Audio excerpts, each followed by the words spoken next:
عمر فاروق رضی اللہ عنہ سے روایت ہے، وہ کہتے ہیں اس حال میں کہ ہم رسول اللہ صلی اللہ علیہ وآلہ وسلم کی خدمت اقدس میں بیٹھے تھے، اچانک ایک اجنبی آدمی ہماری مجلس میں وارد ہوا۔ اس کا لباس نہایت سفید اور بال انتہائی سیاہ تھے، اس پر سفر کے کوئی آثار بھی دکھائی نہ دیتے تھے اور نہ ہم میں سے کوئی ان کو جانتا تھا۔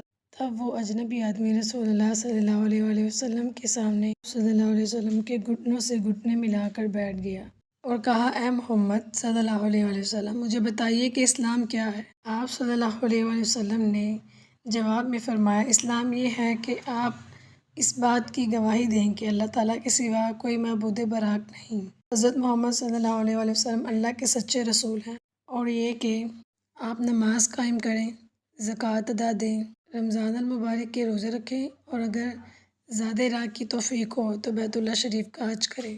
اس مسافر نے یہ سن کر کہا، آپ صلی اللہ علیہ وسلم نے سچ فرمایا۔ حضرت عمر رضی اللہ عنہ کہتے ہیں، ہم نے اس بات پر تعجب کیا کہ پہلے تو آپ صلی اللہ علیہ وآلہ وسلم سے سوال کرتا ہے، پھر خود ہی تصدیق بھی کر رہا ہے۔ اس کے بعد اس نے کہا، مجھے بتائیے کہ ایمان کیا ہے؟ تو آپ صلی اللہ علیہ وآلہ وسلم نے فرمایا، ایمان یہ ہے کہ آپ اللہ تعالیٰ، اس کے فرشتوں، اس کی کتابوں، اس کے رسولوں، روز قیامت اور اچھی اور بری تقدیر پر ایمان رکھیں۔ یہ جواب سن کر اس اجنبی مسافر نے کہا، آپ صلی اللہ علیہ وآلہ وسلم نے سچ فرمایا۔ اس نے کہا، اے محمد صلی اللہ علیہ وآلہ وسلم، مجھے بتائیے کہ احسان کیا ہے؟ آپ صلی اللہ علیہ وآلہ وسلم نے ارشاد فرمایا، احسان یہ ہے کہ آپ اللہ کی عبادت اس خشوع و خضوع اور تذلیل سے کریں کہ گویا آپ اسے اپنی آنکھوں سے دیکھ رہے ہیں، اور آپ اگر عبادت میں اس بلند درجہ کو نہیں پا سکتے تو کم از کم یہ کیفیت ضرور ہونی چاہیے کہ وہ حقیقی معبود آپ کو دیکھ رہا ہے۔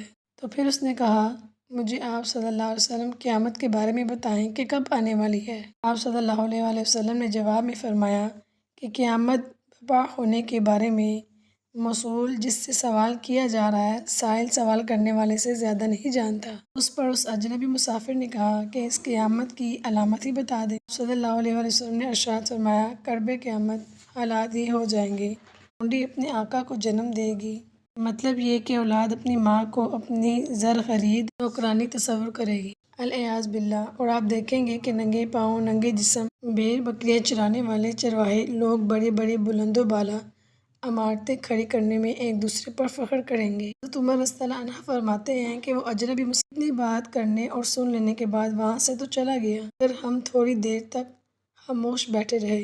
تب رسول اللہ صلی اللہ علیہ وسلم نے ہم سے مخاطب ہو کر فرمایا، اے عمر، آپ جانتے ہیں کہ یہ سوال کرنے والا کون تھا؟ ہم نے کہا، اللہ اور اس کے رسول صلی اللہ علیہ وسلم ہی زیادہ بہتر جانتے ہیں۔ آپ صلی اللہ علیہ وآلہ وسلم نے بتایا کہ یہ جبرائیل امین تھے، ایک اجنبی شخص کی صورت میں تمہیں تمہارے امور دین کی تعلیم دینے آئے تھے۔